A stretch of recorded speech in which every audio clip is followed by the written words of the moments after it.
ไม่แก้วคนอ้างแล้วพอแม่คนแปลงแล้วจึงได้แต่งพักวันอยู่ใส่ไล่มีทั้งฝ่ายถูกแค้นแบกใส่ปล่อยปัดหน่อยซอยสังวาน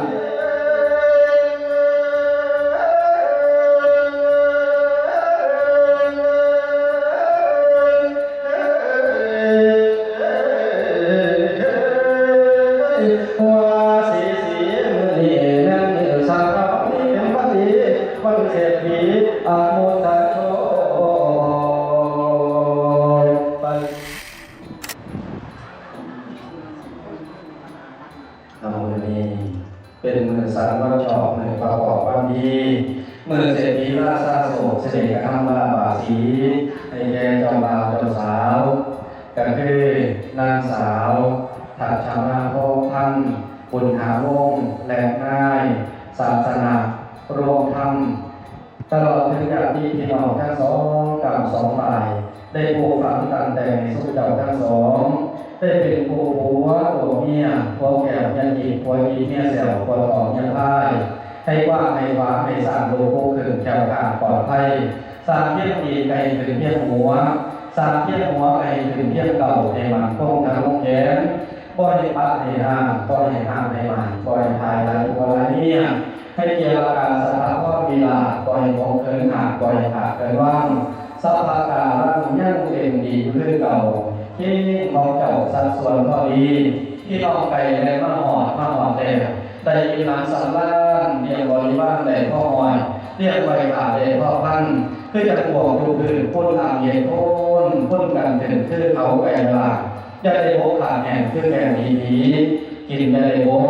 โจกจะได้แห่งเลิกเลยพอขาดเกินตั้งแห่งจะได้ปัญหาหายผูกหายโศกหายโรคหายไข้หายภายนาโรคาเงินกินสิ่งไหนก็ขอให้บอกเจ้าใดการฟังมาฟังบาธนากินเงินก็ขอให้บอกเจ้าใดเงินกินทองก็ขอให้บอกเจ้าใดทองเงินข้ามกองเหลือล้นให้บอกเจ้าบนจากโอโมโลคาจัตตาโลธรรมาวันพันดีอายุวันโนสุขังภาลังมันเด้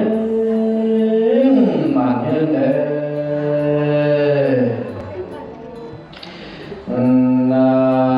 โมตัสสะภะคะวะโตอะระหะโตสัมมาสัมพุทธัสสะ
เป็นเดือนยามวันดีวันเศรษฐี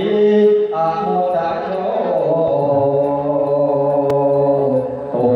ไปนี่แม่นโตไปจันขันไปนี่แม่นขันไม่แก้วคนอ้างแล้วพอแม่คนแปลงแล้วจึงได้แต่งพักวันอยู่ใส่ไล่มีทั้งฝ่ายถูกแค้นแบกใส่ปล่อยปัดหน่อยซอยสังวานต้นคนการอันกันเสผลแก้วแก่น้ำ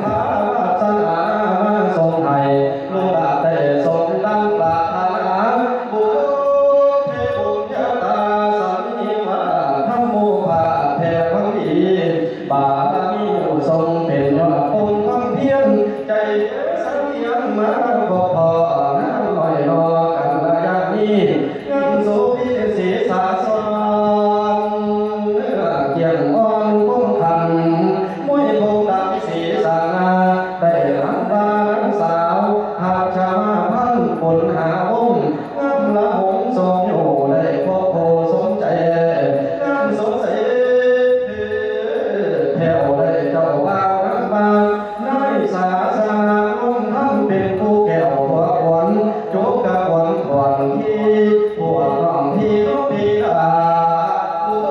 ญนำพระมาสนาทรงอยู่บ่ได้มีหัวโขปัญญาได้พัฒนานั่งควา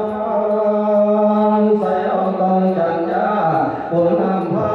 นั่นนี่ได้พิเศษมุ่งมั่นได้ใส่ความเที่ยงพยายาม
ควรผู้เป็นขาดนั้นจะมาอยู่แวกไม่ฟังผู้เป็นบาปแต่เป็นไอ้จะไม่วันเฮานี่ทั้งพันโบเอาละไม่คอยซักไม่ก้อนเท่าตามลังจุ่มไปแล้วเอ้ยมาทางเป็นคนทองบนเป็นคนทางเส้นพวกไม่ไว้วางนาบัดบ้านรถหวยปล่อยปัดพวกเจ้านี่ปล่อยลอย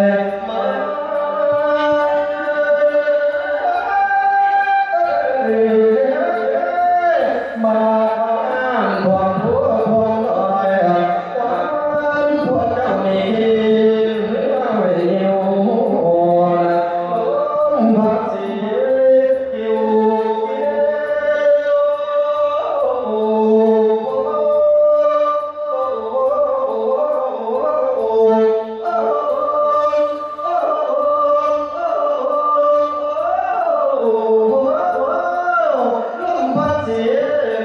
อยู่เกี่ยวหวังพวกเจ้า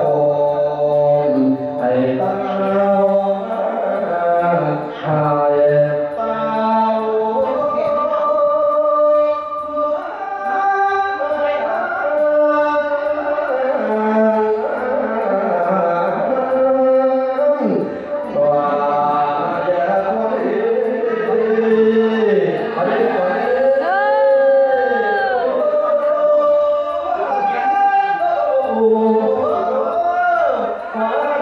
แล้วก็จึงไปเอาไฟอ้อมแก้วคน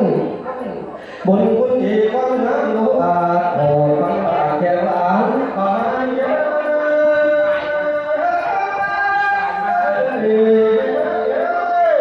ไม่ผูกเรื่องใส่คอยฟังพวกเจ้านี่มาไม่ผูกเรื่องหัวคอยฟังพวกเจ้านี่อยู่มาทุกโมทุกองมาทุกตอนนั้นทุก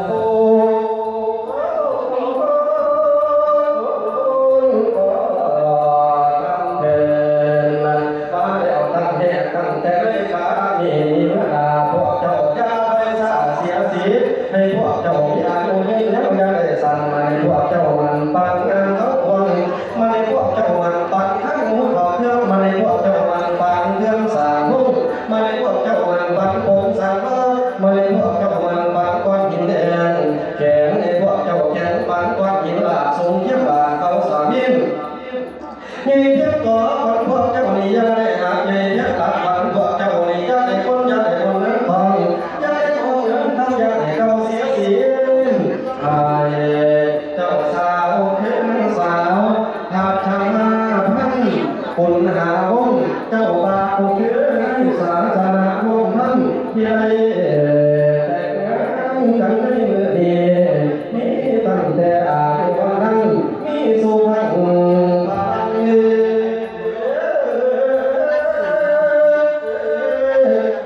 ตั้งเทียงสองทานจง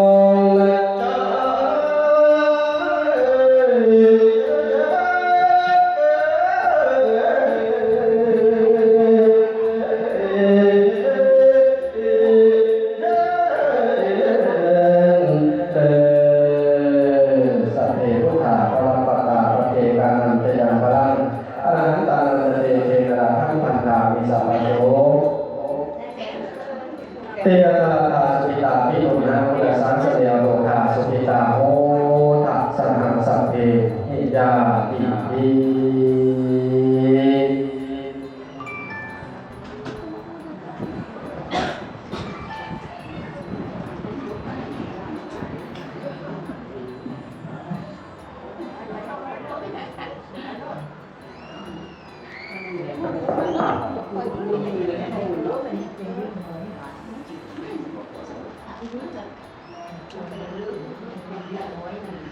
ผู้บริษัทวันจะมาผู้กันวายวันจะโยผู้บริษัทวันจะมาผู้กันวายวันจะโย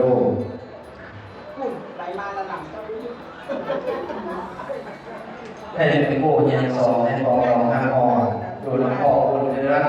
ลายปีเดือนในพวกก็ได้ลูกน้อยได้ไปขาดในเงินคำ มีผู้นำเงินล้านมีผู้ให้บ้านหลังงานมีงานทำให้มีหมูหมาเป็นไก่ชานมาในหัวคุ้ยนอนตื่นสวยพวกจะได้เงินล้านออกจากบ้านอย่าได้มีศัตรูให้มีผู้ซอยจูคนหามีโซลับแนมน้องมีข้าวของเจ็บอับให้พวกจะได้นั่งเป็นเศรษฐีสองสามีจงวันโอ้ให้สองเจ้าอยู่ถาวรยามกินนอนยืนจากของเรือหลับโภชนะอาหารมีลูกหลานเต็มเรือหลับอย่าลืมจากแนวไหนให้ไปใบมาท่องให้ได้ท่องศีลธรรมจงมาไหว้พระเจ้าให้ได้เป็นพระเท่าในเท่าทั้งสองให้ได้ถือไม่เท่ายอดทองถือกระบองยอดเพชรก็ได้พบเกินหาก็ได้ขาดเกินหวังให้ทรงวางเรือเหตุเป็นกิจการของเอกสันดรคนอ่อนซ้อนเรือหลับมีลูกมากคือกับปูยามนาองค์ปุอะโอมัตโอนมามหาโอนมาสวาหุนะให้มีลูกมากคือกับปูยามนาเนาะแต่คนหนึ่งมาคนหนึ่งขาดคนหนึ่งออกแต่ปู่กับยาเลี้ยงซอยไป